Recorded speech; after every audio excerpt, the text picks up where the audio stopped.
no Morada para falar do nosso tema do mês, que é comentar a obra e a vida do Michel Foucault, que é um filósofo, não é, que dispensa apresentações muito extensas do ponto de vista da sua relevância. Então, é um autor bastante importante, não é? E que a gente aqui no Morada está dedicando o mês de maio a estar comentando, não é, em todos os canais do Morada, fatos, conceitos e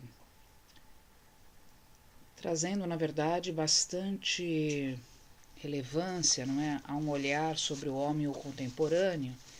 Então, Morada tem eleito de alguma maneira uma viagem por esses autores que trazem justamente essa riqueza, não é? Já falamos aqui do Heidegger, agora estamos aí, não é, nos dedicando ao Foucault, não é? E tem sido bastante interessante. Nós estamos usando como fonte a obra do Didier Eribon, Foucault, uma biografia, já comentei isso em outro vídeo, não é? Foucault, que nasceu em 1926 e morre em 1984, não é? Nasceu numa pequena cidade francesa que é Poitiers. Também trouxemos, não é, de alguma maneira um podcast anterior comentando sobre isso. E toda a questão, não é, que Foucault tinha na infância, na sua adolescência, dificuldades com o pai que era médico, cirurgião, né? E que de alguma maneira Foucault então destina a sua vida, não é, a traçar um caminho um pouco diferente, que é o caminho da filosofia, da psicologia e adentrando aí o caminho das ciências humanas. Então segue aí um destino bastante particular, não é? A sua vida acadêmica é difícil, não é fácil, ele atravessa a guerra, então isso também acho que de alguma maneira faz com que esse sujeito, não é, encontre um momento complicado, né, adversativo na Europa, tá certo? E um sujeito que ele mesmo, não é, nessa biografia interessante que o Eribon vai nos contando, que ele se coloca, né, o próprio Foucault se coloca como alguém em contínuo exílio, não é? Há sempre uma certa sensação de deslocamento, não é, do Foucault com relação ao seu tempo e em relação às vivências. Muita gente vai dizer que é por conta da sua homoafetividade não assumida e não bem conduzida, não é? Mas acho que a questão vai além disso, né? Diz uma questão mais fundamental, não é? Que é próprio desses sujeitos que, como Nietzsche já nos precavia, a ideia da extemporaneidade, né, sempre demanda um certo deslocamento do sujeito frente ao seu tempo. Não é? Nós vamos ver, por exemplo, que Foucault vai, na verdade,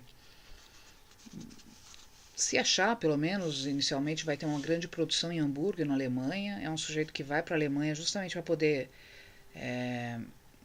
se aproximar de autores que ele considerava fulcrais, né, como o Nietzsche e o próprio Heidegger. Não é? Em Hamburgo ele dirige o Instituto Cultural, não é, onde vai lecionar também no departamento de letras. E nesse caminho aí acadêmico cultural, uma das coisas que Foucault declara é que ele gostava muito de falar de Camus, de Sartre, isso nos idos dos anos 60. Não é? É interessante por conta dessa condição que ele mesmo se provoca, no sentido de se afastar da França, muitas vezes ele se torna ausente dos principais conflitos franceses, né? Por exemplo, a Guerra da Argélia, a volta do de Gaulle, em maio de 1968, né? E vai cada vez mais, não é, assumindo algo bastante típico, de certa maneira, do Foucault, que é essa plurivocalidade, não é, interesse por objetos inusitados, para um acadêmico considerado mais clássico, né? Por exemplo, a própria questão cultural, literária, né? Vai ter uma fase da vida do Foucault em que ele destina bastante tempo com relação a tratar, não é, de nomes que para ele seriam interessantes, não é? Como Blanchot e tantos outros, não é? Nessa parte do livro, não é, que eu estou aqui hoje me dedicando a falar um pouco, o autor fala muito da questão das voltas de Foucault com a sua tese de doutoramento, que foi muito complicado do ponto de vista de uma defesa articulada, né, que depois se transforma na História da Loucura, mas que encontra bastante dificuldade de publicação, de assumpção, não é? Quer dizer, a própria questão da orientação, ele depois vai pedir para o Canguilhem ser o seu grande orientador, não é? O Daniel Lagache. Então, ele passa realmente por várias questões com relação à História da Loucura, e mesmo quando defende a sua tese de doutorado, não é? A própria banca vai, de alguma maneira também, não é? Apontar algumas coisas, não é? Com relação a essa obra que é sobre a desrazão, não é? E como a desrazão atravessou os tempos e foi assumindo, de certo modo, práticas e formas diferenciadas, não é? Então, a gente vê que essa questão da loucura, da desrazão, não é? Da História da Loucura perpassa muito os anos 60 na vida do Foucault, não é? Com uma forte crítica à ideia da psicopatologia contemporânea, que isola o louco em sua loucura, e aí ele diz que é preciso realizar uma arqueologia desse silêncio, não é? Examinando toda a cultura onde se dá, não é? Essa questão da, entre aspas, doença mental, não é? Fazendo o que ele constitui uma história dos limites. É assim que Foucault vai nos caracterizar, não é?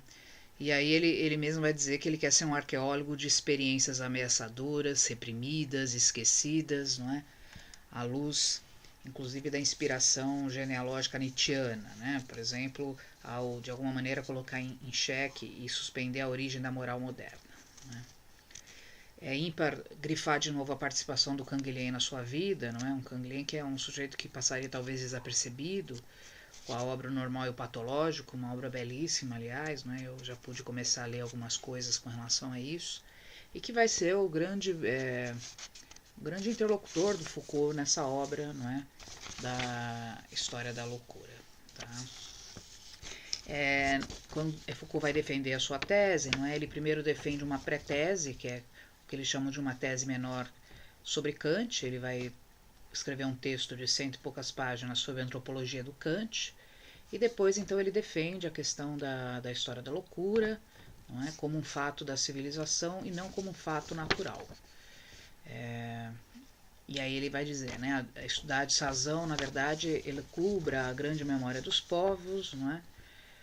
E é uma obra que vai agradar e desagradar muitos, né? Um dos que ele agrada, mas depois tem uma série de dissidências, é o próprio Derrida, que nesse momento é um discípulo jovem, que vai elogiar a obra em História da Loucura, principalmente no trecho sobre o Descartes, sobre o cogito e a história da loucura, né? Que é uma belíssima cena mesmo, uma belíssima passagem do livro do Foucault, né? Isso por volta dos anos 60, né? Em que, inclusive, o movimento antipsiquiátrico do Lang, do Cooper, na Inglaterra também, de certo modo, se apropria, não é, de algumas ideias Foucaultianas, que é justamente de certo modo, colateralmente questionar, não é, a verdade dos discursos científicos e trazer uma inovação com relação aos questionamentos epistêmicos, não é? Muito na onda do próprio Bachelard, do próprio Canguilhem, não é? Então, de alguma maneira, a História da Loucura passa a ter um uso também político, não é? Isso é algo que nos chama bastante a atenção, não é? Então, a gente tem aí um Foucault que na década de 60, né, está defendendo sua tese, um Foucault que se coloca como um exilado, não é? Com relação ao ensino de filosofia também, vai, depois de alguns anos, vai para a Suécia, não é? E, na verdade, ainda vai demorar algum tempo para ele voltar para a França, ocupando aí sim, não é, uma cadeira na Universidade Francesa, né? Ajuda na reforma universitária francesa nos idos dos anos 70, né? Declina-se aí radicalmente do Partido Comunista, porque ele tem uma passagem inicial para o Partido Comunista, né? E que na década de 60, muitos vão depois, não é, na década de 50, desculpa, Foucault tem uma passagem próxima ao Partido Comunista, e ele dizia que era algo paradoxal, porque ele era nietzschiano e esquerdista, e ele via nisso um paradoxo, não é? E os anos 60 fica marcado, então, como esse movimento quase de um exílio acadêmico, mas também não é uma fascinação literária que depois vai dar, na verdade, origem a várias obras, não é? Como As Palavras e as Coisas, alguns textos sobre Bataille, sobre o Blanchot, não é? Que é bem interessante, no sentido de trazer para o campo do pensamento humano expressões artísticas, não é? Vai ser o professor de psicologia na Universidade de Lille, como eu já falei, em 1952, depois na década de 60. Vai ficar 3 anos em Uppsala, na Suécia, não é? Onde, um lugar muito, ele dizia, muito paradoxal, porque era um lugar muito, aparentemente muito livre, mas também com regras bastante conservadoras com relação principalmente ao seu comportamento sexual, não é? E aí depois ele vai para a Alemanha, não é? Como eu disse, tá certo? Enquanto professor de psicologia, não é um professor que passa por diferentes tópicos, então explica diferentes teorias da psicologia, como a Gestalt, fala sobre o teste do Rocha, adora falar de psicanálise, né, podemos afirmar que de certo modo é um sujeito enamorado de Freud, apesar de suas inúmeras críticas, estuda psiquiatria existencial com Binswanger, não é? Na tradução, inclusive, de um dos textos. E aí há de se falar sempre do contato que ele teve com Heidegger também, não é? O próprio Foucault com a leitura de Heidegger, não é? E então a gente vê que ele tem uma vida acadêmica não muito usual, não é? Que vai passando por diversas instituições, não é? Em 63 tem o Nascimento da Clínica, que é uma das obras também que demarca algo importante, não é? Depois de 4 anos que o pai do Michel Foucault havia morrido, muitos vão dizer que é de certa maneira uma homenagem, não é? Porque é uma obra que vai ter 2 focos, uma certa história das ciências e uma arqueologia do olhar médico. Em 66 você tem As Palavras e as Coisas, não é? Que é lançada dentro de uma série sobre a Biblioteca das Ciências Humanas, muito cultuada na França, né, pela editora Gallimard. E aí é o momento em que ele vai falar do homem, não é? De que momento, então, as ciências humanas elegem o homem como objeto de saber. É uma obra bastante interessante e é nela que tem, por exemplo, a noção de episteme, não é? Ainda como uma estrutura subjacente, quase que um subterrâneo que demarcaria as formas de pensamento dos tempos. Hoje é um pouco disso que eu tenho para trazer do Foucault. Acho que é um sujeito, não é, que agrega muito questionamento, muitas coisas a serem faladas, não é? Eu estou só, na verdade, transmitindo algumas coisas que me chamaram a atenção. Eu vou lendo a biografia, vou anotando para a gente poder comungar aqui, não é? Desses pensamentos, não é? E em julho, possivelmente, teremos um curso livre sobre Foucault. Estou tentando pensar um certo cronograma de leituras e questões, não é? E deixo para terminar para vocês uma indicação de um documentário que tem no próprio YouTube, fácil de achar, que se chama Michel Foucault por ele mesmo. Não é? Um documentário de 1 hora e pouco, onde aparece Foucault, então, falando um pouco do seu percurso. Vale muito a pena, acho que é um texto, apesar do vídeo ser, né, um vídeo que a qualidade não é tão especialmente perfeita, mas acho que vale muito a pena, não é, para a gente poder conhecer um pouquinho mais da obra desse sujeito, não é? Coloquem lá Michel Foucault por ele mesmo. Estou tentando carregar aqui para a gente ver a cara deles, nós juntos, não é?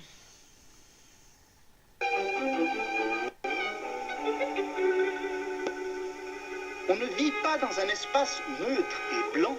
On ne vit. Vamos ver se aparece aqui o Foucault, pra vocês. Pour moi, depuis café, mais j'aurais envie de dire que c'est tout de même vers 1956 qu'il y a eu au moins 2 événements importants qui ont, je crois, en quelque sorte bouclé les séquelles de la guerre et puis inauguré quelque chose de nouveau. Je dirais, ça a été d'une part les événements de Hongrie et puis d'autre part... Bom, é isso. Então hoje o Morada contribui aí com essa rápida pincelada em parte da biografia do Foucault. Voltaremos certamente com mais questões tiradas da biografia. que é uma maneira. Eu não estou seguindo muito uma ordem cronológica exata, mas para comentando coisas que me chamaram a atenção. Uma boa semana.